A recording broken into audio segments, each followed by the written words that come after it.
So I'm here with my friend.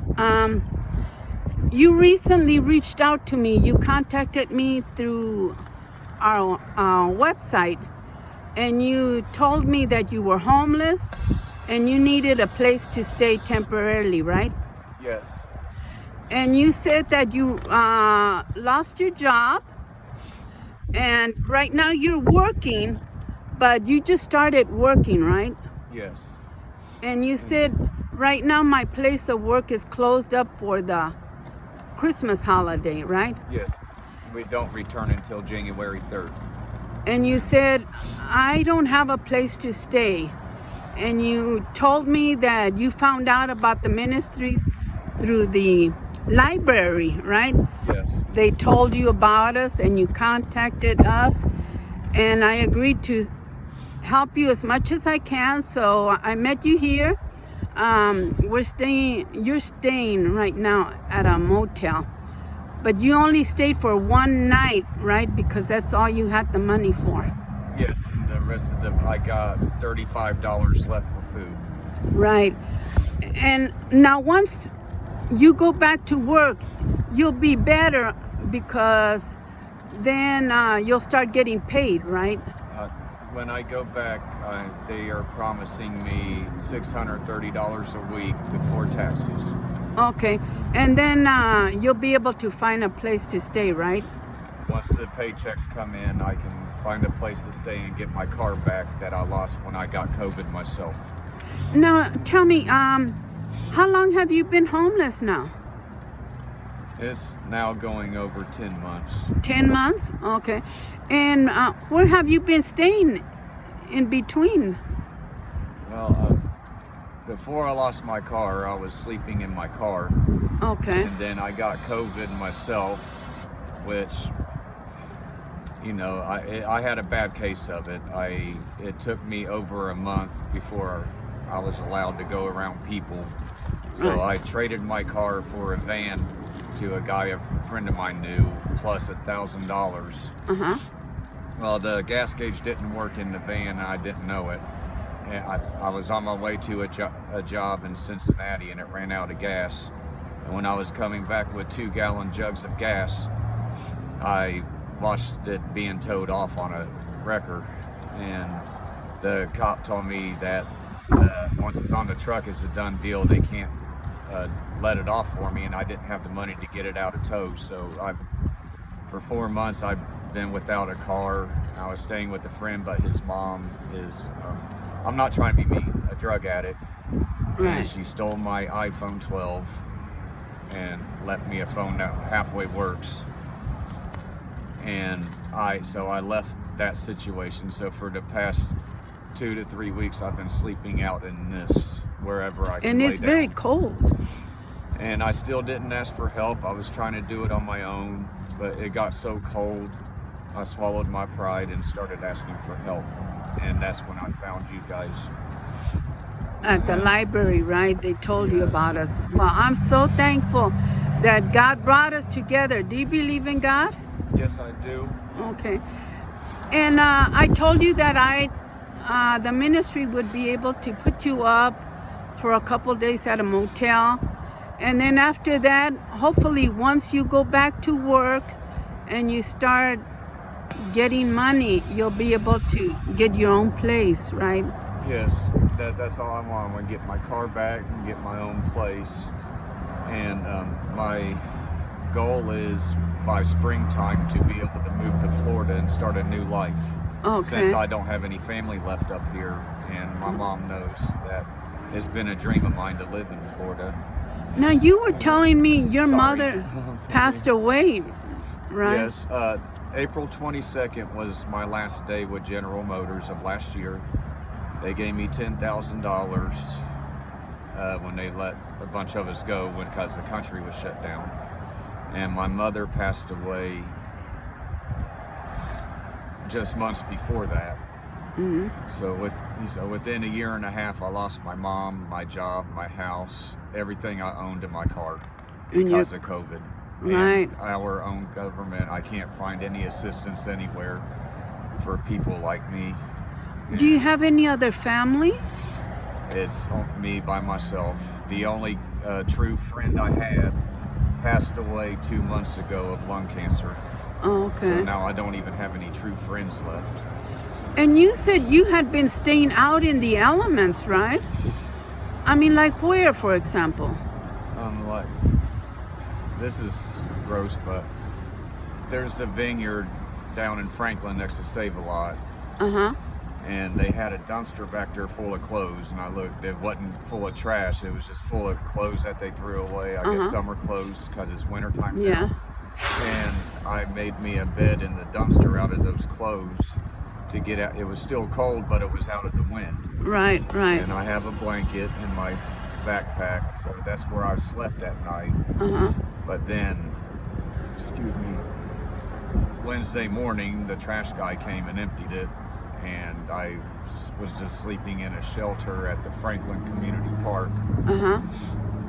And I mean, it was under the shelter, but the wind was still getting to me, and it was so cold I wasn't even sleeping. I was trying to work 8 and 9 hours at my new job, and no sleep and no food, and it got so rough. I was getting dizzy and feeling like I was going to pass out at work, but I kept pushing through. Right. I want to keep my job. Right, and you want to keep that job, right?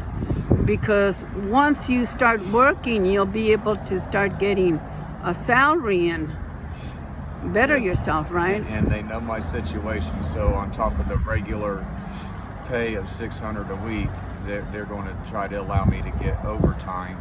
Their overtime is double time, so I can make up to $800 a week. Okay, that's wonderful. And I had never met you before.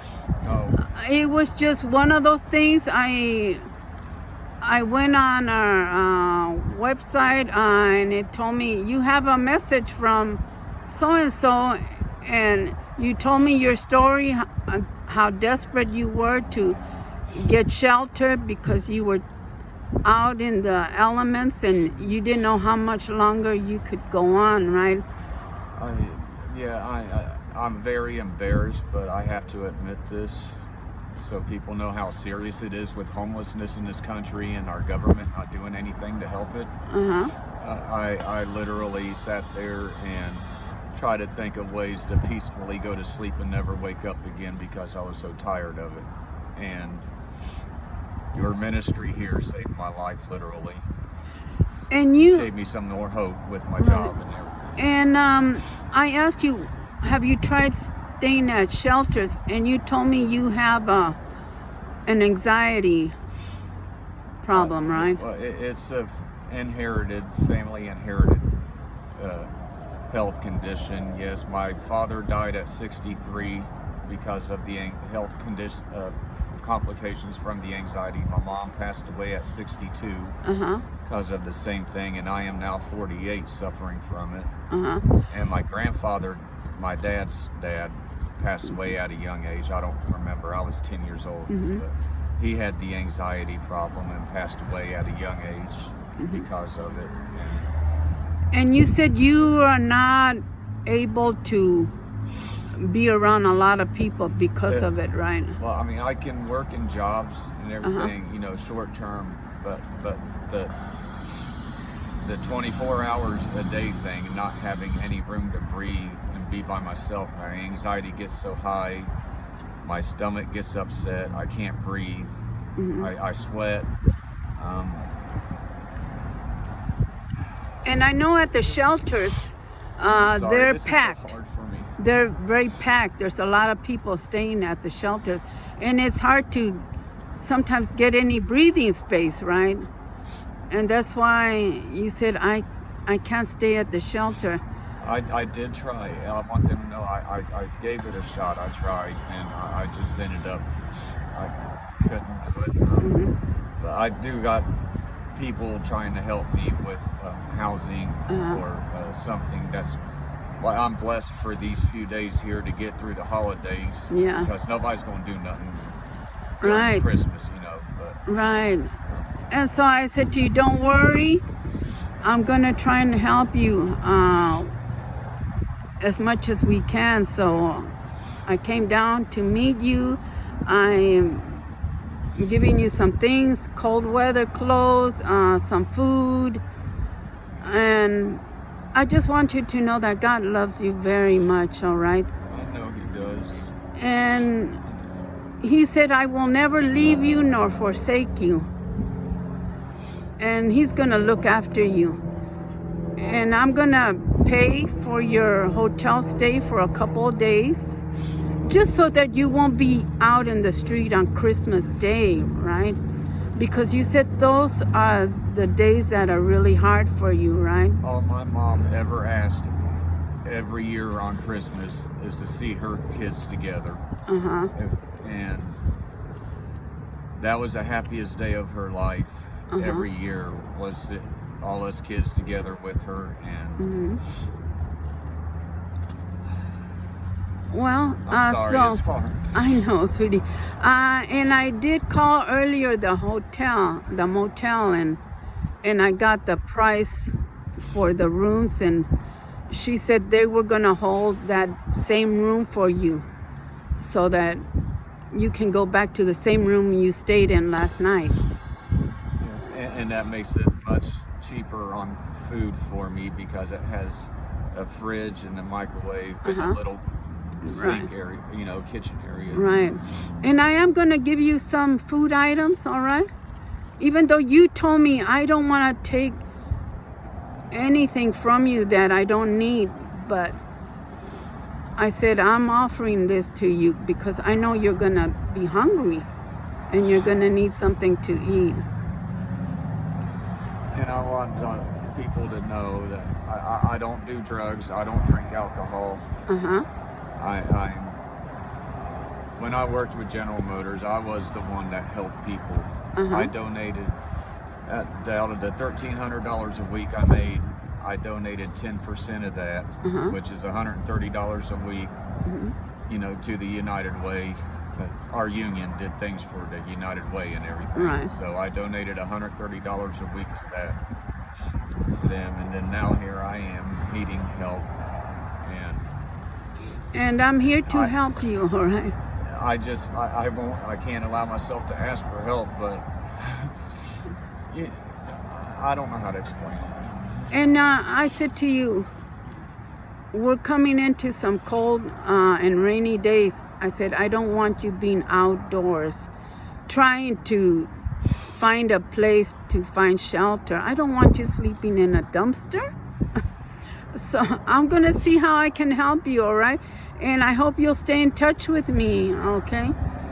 And I thought it was so nice. You said, Miss Grace, when I start getting paid, I want to give you back what you paid for my motel stay. But I want you to know I don't want that back. That money, I don't want it back, because you're going to have to start saving up money. Once you start getting paid, you need to start saving up money so that you can get a place to stay. And one day when you're set in your feet on solid ground, pay it forward, all right? You don't have to pay me back anything. I want you to know that, okay? I understand that, but I would feel better to at least give something back. Because, people help me personally in my personal life and also with the ministry. And I want to help others in return. So we're here. Here's the van, and like I said, I have a couple. I have a couple other things I want to give to you, and I'm gonna be walking with you inside so you can go pay the motel stay. And I said I was willing to pay for several days for you to stay here. All right. Anything else you wanna say? Well, for anybody out there that feels like giving up like I did, there are people out there that are willing to help if you just suck it up and ask for it. Right. Now let me ask you, and then we'll be done. Do you have a fond memory from when you were younger? Yes, I had a very good childhood. I had a happy childhood. My dad was a union representative for General Motors here at Harrison Radiator before they tore it down. He retired at age 50. And my mom, of course, worked at D-Max, General Motors plant, and I worked there. So I come from not a rich family, but a family of money, and I'm used to having good jobs with money myself. And that's what makes it so extra hard for this. I go from a life like that to this within a year and a half. Right. And I still haven't been able to adjust and accept it. But with this new job, like we said, once they open back up after Christmas and I get working and get my paychecks, things will start coming back, falling into place. And if you ever feel like losing your faith in God or anything, don't do it. Because it's not worth it. God loves you, and good things do happen if you just keep believing in Him. Okay, sweetie, it's so cold out here. I gave you a couple of cold weather things, and I'm gonna see what else I can give you, food, things like that. And stay in touch with me, and don't ever forget that God loves you very, very much, okay? I'm not going to forget anymore. Okay, sweetie.